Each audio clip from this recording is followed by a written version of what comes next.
नमस्कार। कैसे हैं आप सब? आई होप आप लोग काफ़ी ज़्यादा बढ़िया होंगे। एंड आज के इस वीडियो के अंदर हम लोग बात करने वाले हैं आपके जनरल टेस्ट के सिलेबस के बारे में कि कंप्लीट सिलेबस क्या है। एंड इसके साथ साथ हम लोग बात करने वाले हैं कि आपके जनरल टेस्ट की प्रिपरेशन स्ट्रेटजी क्या होनी चाहिए। और आज की वीडियो सभी स्टूडेंट्स के लिए, जो भी एसपीसीसी के स्टूडेंट्स हैं उन सभी के लिए काफ़ी ज़्यादा हेल्पफुल है, जो भी जीटी अपना देने वाले हैं, जनरल टेस्ट अपना देने वाले हैं सीयूटी के अंदर। राइट, तो चलिए वीडियो शुरू करते हैं। सबसे पहले देखिए, अगर आप किसी भी चीज़ का सिलेबस देखते हैं सीयूटी के अंदर तो आपको सिलेबस के टैब पर जाकर के वेबसाइट में आपको सिलेबस दिख जाता है। लेकिन अगर मैं बात करूं जनरल टेस्ट की, तो जनरल टेस्ट के सिलेबस के अंदर आपको एग्जैक्ट सिलेबस नहीं दिखता है। वहां पर सिर्फ 3-4 टॉपिक्स लिखे होते हैं, जिसके अंदर आपका क्वांट्स लिखा होता है, जिसके अंदर आपका भाई रीजनिंग लिखा होता है, इसके अलावा आपकी मेंटल एबिलिटी हो गई या न्यूमेरिकल एबिलिटी, वो सब चीज़ें लिखी होती है। बट एग्जैक्टली सिलेबस क्या होता है वो नहीं पता होता। तो अगर आप जीटी प्रिपेयर कर रहे हो, अगर आप जीटी की तैयारी कर रहे हैं, तो सबसे पहली चीज़ है कि आपको जीटी का सिलेबस एग्जैक्ट पता होना चाहिए। ये सबसे पहली रिक्वायरमेंट आपकी होगी। तो चलिए सबसे पहले हम लोग बात करते हैं आपके जनरल टेस्ट के सिलेबस के बारे में, कंप्लीट सिलेबस क्या है। राइट, सो देखिए, अगर मैं बात करूं क्वांटिटेटिव एप्टीट्यूड की, या फिर आप बोल सकते हो न्यूमेरिकल एबिलिटी की, तो अगर मैं बात करूं आपके क्वांटिटेटिव एप्टीट्यूड की, तो वहां पर आपका जो सिलेबस होने वाला है उसके अंदर कौन कौन से टॉपिक्स होंगे। उसके अंदर देखो, आपका अरिथमेटिक आएगा, इसके अलावा आपका एल्जेब्रा आएगा, इसके अलावा आपका मेंसुरेशन है, और इस तरह के टॉपिक्स हैं। मैं आपको एग्जैक्ट बता देता हूं। तो देखो, यहां पर आपको देखने को मिलने वाला है परसेंटेजेस के साथ जो रिलेटेबल टॉपिक होंगे आपके, वो होंगे रेशियो एंड प्रोपोर्शन, इसके अलावा एवरेज है, इसके अलावा प्रॉफिट एंड लॉस है। तो ये आपको टॉपिक्स मिलेंगे और बहुत ही इजी क्वेश्चंस आपको इसके देखने को मिलेंगे, बहुत डिफिकल्ट नहीं होने वाले हैं। राइट, अब मान लीजिए भाई कोई सेलर है, उसने कोई प्रोडक्ट सेल किया है, उस प्रोडक्ट की कॉस्ट इतनी है, इतना उसने प्रॉफिट कमाया है, तो उसने कितने पर उसको सेल किया हुआ है, एसपी क्या होगा। तो इस तरह जो क्वेश्चंस होते हैं वो वहां पर आपको देखने को मिलने वाले हैं, बहुत ज़्यादा डिफिकल्ट आपको देखने को नहीं मिलेंगे। ठीक है, इसके अलावा अगर मैं बात करूं तो फिर वहां पर वर्क एंड टाइम है, इसके अलावा अगर आप देखेंगे पाइप एंड सिस्टम हो गया, इसके अलावा एसटीडी हो गया, स्पीड टाइम डिस्टेंस, इसके अलावा आपको बोर्ड्स एंड स्ट्रीम्स है, रेसिस है, कंपाउंड एंड सिंपल इंटरेस्ट है। तो ये सब चीज़ें आपको देखने को मिलेंगी। और ये जो सारे टॉपिक्स हैं ये है आपके अरिथमेटिक के सेक्शन के टॉपिक्स। राइट, तो जो अरिथमेटिक का सेक्शन है वो आपको यहां पर देखने को मिलने वाला है, बहुत ही ज्यादा क्वेश्चंस। राइट, इसके अलावा अगर मैं बात करूं तो फिर देखो, यहां पर आपको नंबर सिस्टम देखने को मिलेगा, जिसके अंदर आपका एलसीएम है, एचसीएफ है, या फिर आपके रिमाइंडर थ्योरम्स हो गई। तो वो सब चीज़ें आपको देखने को मिलेंगे, डिविजिबिलिटी रूल्स आपको देखने को मिलेंगे, और ये सारे बिल्कुल बेसिक होने वाले हैं, बहुत ज़्यादा डिफिकल्ट नहीं होंगे। इसके अलावा देखिए, आपको एल्जेब्रा देखने को मिलेगा। अक्सर स्टूडेंट्स एल्जेब्रा से काफ़ी डरते हैं, बट भाई बेसिक एल्जेब्रा होगा। ठीक है, तो डरने की कोई जरूरत नहीं है। मतलब मोस्टली स्टूडेंट जो भी क्वांट्स के बारे में सोचते हैं तो एल्जेब्रा से काफ़ी सारे स्टूडेंट्स डरते हैं। राइट, बट ऐसा कुछ भी नहीं होने वाला। इसके अलावा अगर बात करूँ तो ज्योमेट्री आपको देखने को मिलेगा, मेंसुरेशन देखने को मिलेगा। ज्योमेट्री का मतलब है बेसिकली आपकी 2D फॉर्म्स, जिसके अंदर भाई सर्कल्स है, इसके अलावा स्क्वायर हो गया, रेक्टेंगल हो गया, उनकी प्रॉपर्टीज हो गई सारी।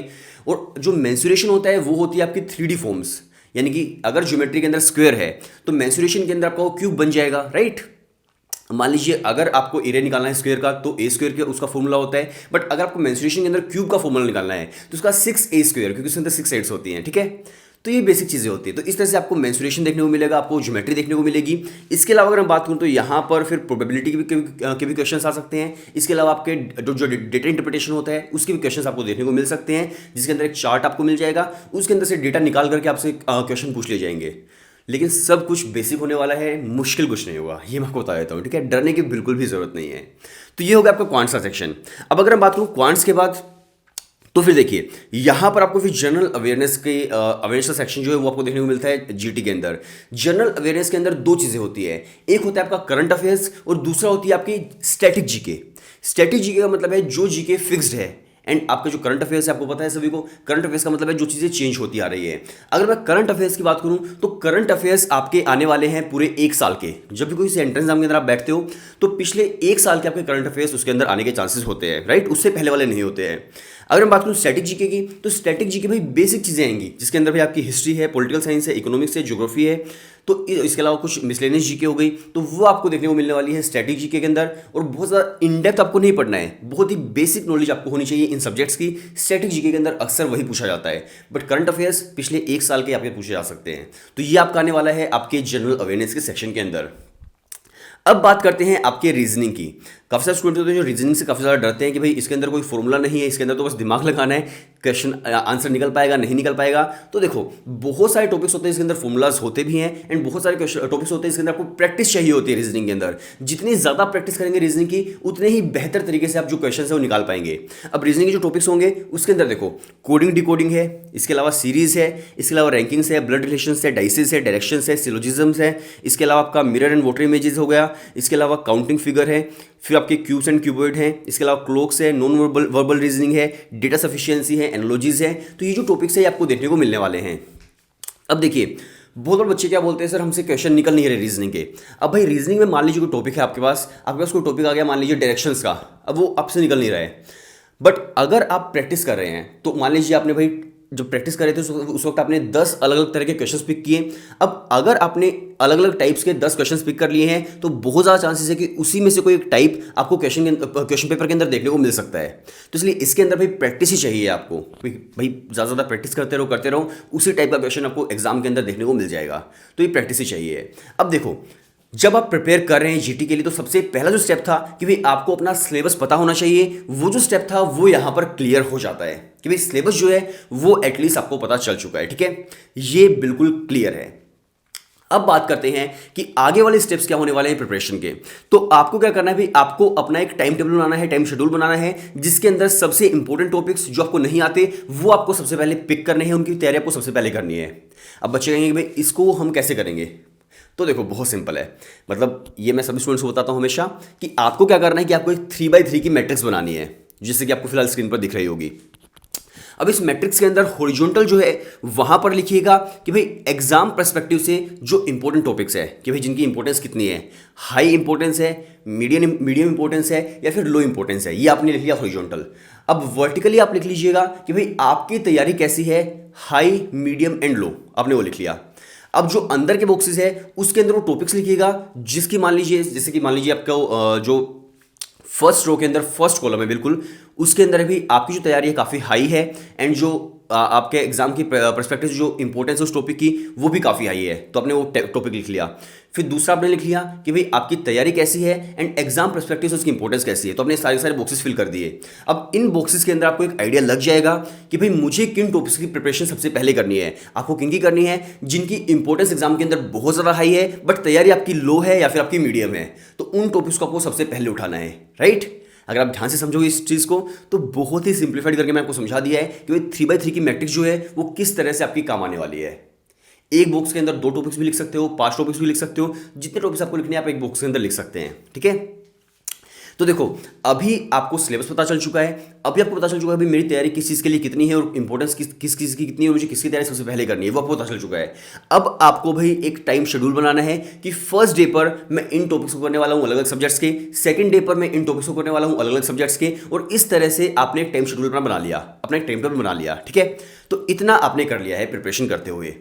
अब बात करते हैं एक जनरलाइज चीज़ों की कि भाई आप जब प्रिपरेशन कर रहे होते हैं किसी भी चीज़ की तो first step, second step, third step किस तरह से आपको क्या क्या चीज़ें पढ़नी होती है, एक अलग जनरलाइज तरीके से मैं आपको समझाता हूँ।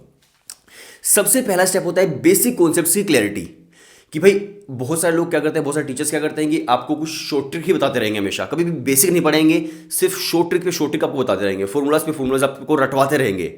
तो भाई लाइफ के अंदर कभी भी कोई फॉर्मूला इस तरह से काम नहीं आता है, आपको बेसिक्स आपके क्लियर होने चाहिए। जब बेसिक्स क्लियर होंगे तभी सब चीज़ें बाद में काम आएंगी। फॉर्मूलाज क्या होते हैं कि आप आज पढ़ते हो एंड एग्जाम टाइम तक आप भूल जाते हैं, राइट।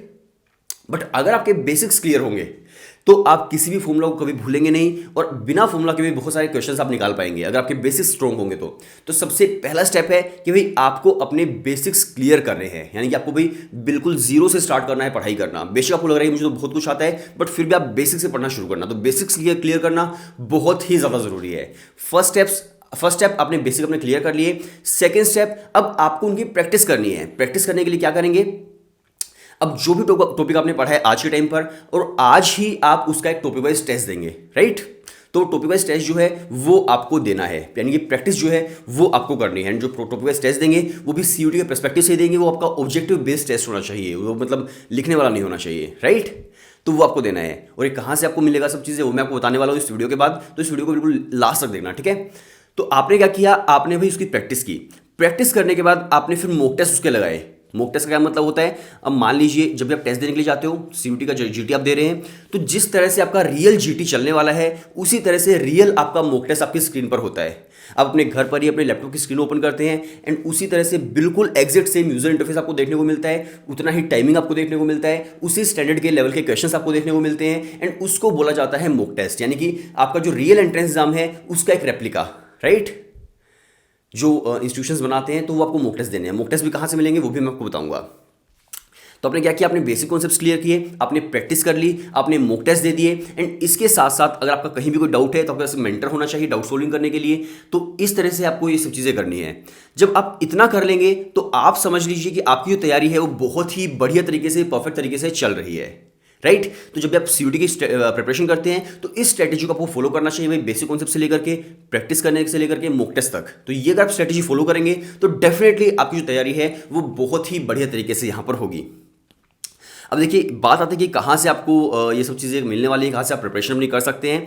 तो देखिए सुनील पांडा सर के चैनल पर ही जो कोर्स है उसके अंदर आपको डोमेन्स के साथ साथ जीटी एंड इंग्लिश के भी आपको जो कोर्सेज है वो देखने को मिलते हैं। तो अगर आप सुनील सर के भी कोर्सेज ले रहे हैं तो वहीं पर आपको जीटी का भी कोर्स मिल जाएगा। अगर आप कोई स्टूडेंट जनरल टेस्ट की प्रिपरेशन करना चाहता है तो यहाँ से आप अपनी जीटी की तैयारी जो है कर सकते हैं सुनील सर के कोर्स के अंदर ही। और जो भी चीज़ें मैंने आपको बताई है वो सब चीज़ें आपको प्रोवाइड कराई जाएंगी, जिसके अंदर आपको भाई वीडियो लेक्चर्स भी मिलेंगे, टॉपिक वाइज टेस्ट भी आपको मिलेंगे, इसके अलावा वहाँ पर आपको मॉक टेस्ट भी मिलेंगे और टॉपिक वाइज टेस्ट सभी टॉपिक्स के आपको मिलने वाले हैं, राइट। इसके अलावा आपको मॉक टेस्ट मिल जाएंगे। मॉक टेस्ट के साथ साथ हम लोग आपको वहाँ पर फिर जो मेंटरशिप है, जो डाउट सॉल्विंग है वो भी हम लोग वहाँ पर आपको प्रोवाइड करते हैं एंड इसके अलावा जीटी की हम लोग ई बुक्स भी प्रोवाइड करते हैं। आपने बिल्कुल ठीक सुना। कुछ स्टूडेंट्स होते हैं जो पूछते हैं कि जनरल टेस्ट की हमें बुक्स कहाँ से मिलेंगी, तो हम लोग आपको यहाँ पर जीटी की ई बुक्स भी प्रोवाइड करते हैं, तो भी आपको मिल जाएगा। और परफेक्ट तरीके से आपकी जो तैयारी है वो वहाँ पर होने वाली है। आप डेमो देख सकते हो, डेमो भी आपको वहाँ पर मिल जाएंगे। अगर आपको डेमो सही लगता है तो आप एनरोल कर सकते हैं, राइट। तो आपको पूरी प्रिपरेशन आपकी अच्छे से करवाई जाएगी। अब इसके साथ साथ देखिए सुनील सर के साथ ही हमारा एक कोलैबोरेशन में चैनल भी है, जिस चैनल का नाम है क्लास डेस्क।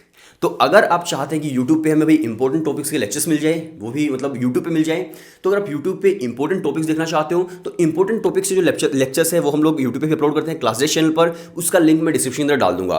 वहाँ पर हम लोगों ने कल से ही शुरू किया है। तो बहुत सारे स्टूडेंट होते हैं जो सोचते हैं कि यार क्या पता सिलेबस निकल गया हो, तो हमने कल से ही इंपॉर्टेंट टॉपिक्स अपलोड करना शुरू किया है। तो अगर आप देखेंगे वहाँ पर तो आप अपनी तैयारी वहाँ से इंपॉर्टेंट टॉपिक्स ही कर सकते हैं। बट हाँ, अगर आपको इन डेप्थ पढ़ाई करनी है तो फिर आपको कोर्स लेना पड़ेगा। सुनील सर के कोर्स के अंदर ही जीटी का जो सेक्शन है वो आप वहाँ से ले सकते हैं। बट अगर आपको थोड़ा सा समझना है जीटी को, थोड़ा समझना है इंग्लिश लैंग्वेज को, तो आप क्लास डेस्क को एक बार विजिट कर सकते हैं। वो आपके लिए काफ़ी ज़्यादा बेनिफिशियल चैनल होने वाला है।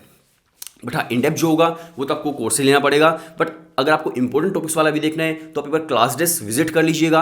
वहाँ पर हम लोग बहुत सारी चीज़ें आपको बताते हैं, जिसके अंदर हम लोग लेक्चर्स भी अपलोड करते हैं, जिसके साथ साथ हम लोग आपको नॉन अकेडमिक सीयूटी की इन्फॉर्मेशन भी देते हैं। सभी मतलब मान लीजिए फॉर्म से रिलेटेड हो गया या फिर आपके दिल्ली यूनिवर्सिटी से रिलेटेड हो गया, कॉलेज से रिलेटेड हो गया, तो वो सब इन्फॉर्मेशन आपको क्लास डेस्क चैनल पर मिलती है।